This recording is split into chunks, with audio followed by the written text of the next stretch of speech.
बिना पुलिस सरकार के सह के कोई भी व्यक्ति माफिया नहीं बन सकता। अब लोगों का दिमाग खराब हुआ मुख्तार का कि ये तो हम फंस गए। फिर उसने दबाव उस समय मुख्यमंत्री जी पर जो तत्कालीन थे मुलायम सिंह यादव जी, जो बनारस के आईजी थे, डीआईजी थे, इस सब का ट्रांसफर रातों रात हो गया। तो मुख्तार इतना बड़ा माफिया कैसे बन गया और इतना बड़ा नेटवर्क? अब मुलायम सिंह को अपनी सरकार बचाने के लिए कुछ भी करना था, वो तैयार थे।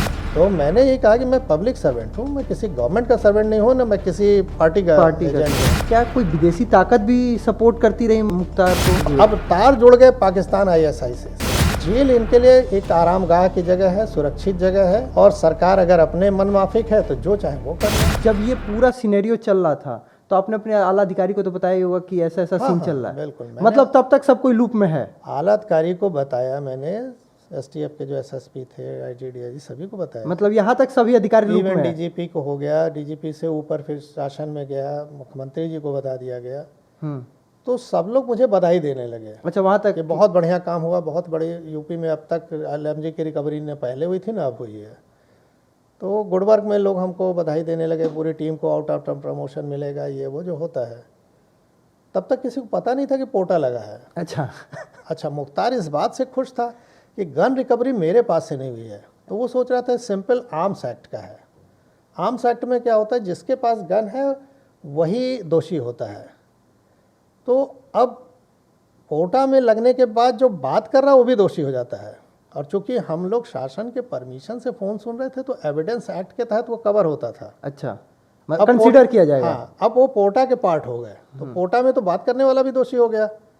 ये शाम को जब न्यूज़ फ्लैश हुई कि इसमें पोटा भी लगा है। किस चैनल पे पहले फ्लैश हुई? अब मुझे याद तो नहीं, लेकिन लग रहा है स्टार न्यूज़ उस समय शायद था। अच्छा, सबसे पहले उसी पे मैंने देखा, हो सकता और भी किसी पे चला हो। तो उसमें फ्लैश हुआ। अब लोगों का दिमाग खराब हुआ मुख्तार का कि ये तो हम फंस गए। फिर उसने दबाव उस समय मुख्यमंत्री जी पर जो तत्कालीन थे मुलायम सिंह यादव जी, फिर उन पे दबाव बनाया। उस समय उनकी अल्पमत की सरकार थी, यही सब आपको याद होगा, मायावती जी का तोड़ के पार्टी बनी थी, सरकार बनी थी।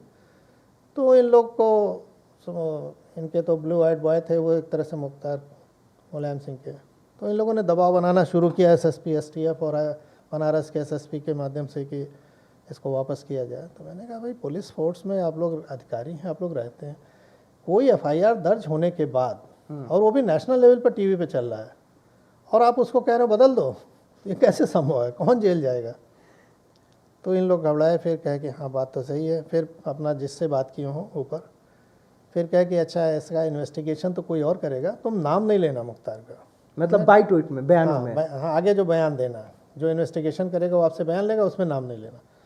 हमने कहा सर, एफआईआर में जो मैंने वादी मैं ही हूँ और मैं पहली लाइन में नाम डाला हूँ, अब मैं अपनी ही एफआईआर को डिट्टो नहीं करूँगा तो क्या करूँगा? फिर क्या माना जाएगा कोर्ट में कि बयान क्यों बदला आपने, तो मेरे ऊपर दोष आएगा। हमने कहा ये भी संभव नहीं है।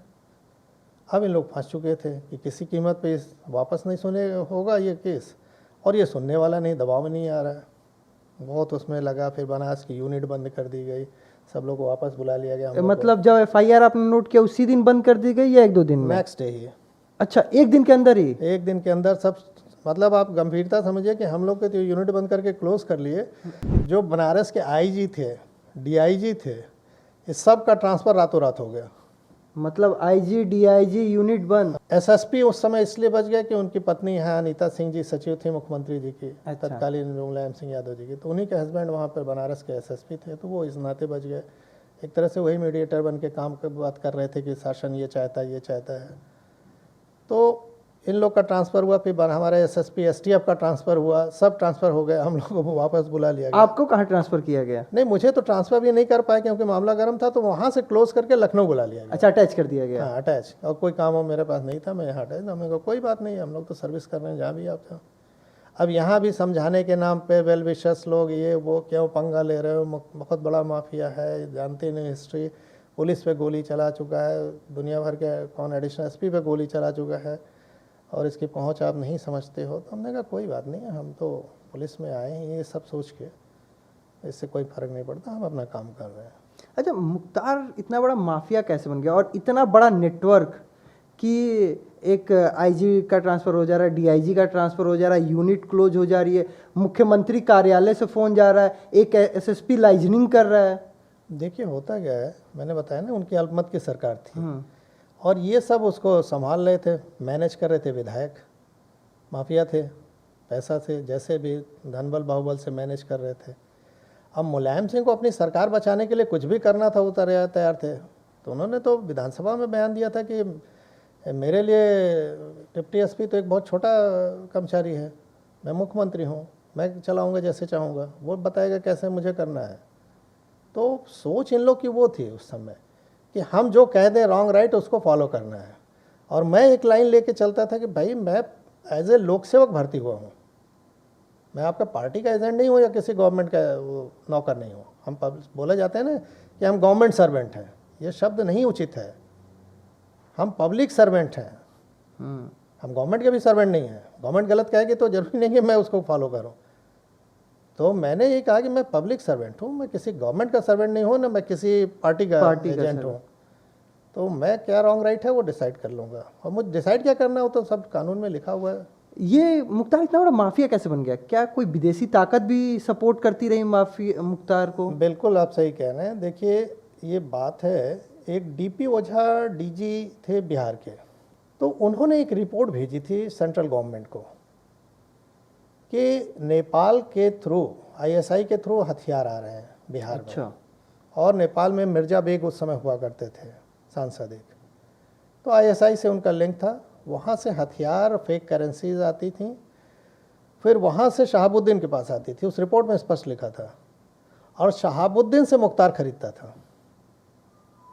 मतलब पाकिस्तान से ऐसे तार, तो अब तार जुड़ गए पाकिस्तान आईएसआई से, समझ लीजिए।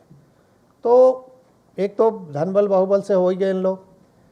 सरकार इसलिए इनको चाहिए थे कि मुस्लिमों का तत्काल, जैसे होता है कि अपने क्षेत्र में ये चुनाव लड़ते हैं तो गरीबों को कभी कुछ पैसा बांट दिया, ये सब कर दिया, और वो भी अपने जेब से नहीं बांटते हैं, वहाँ जो एक सरकारी सिस्टम है उसको पूरा डिफंक्ट कर देते हैं।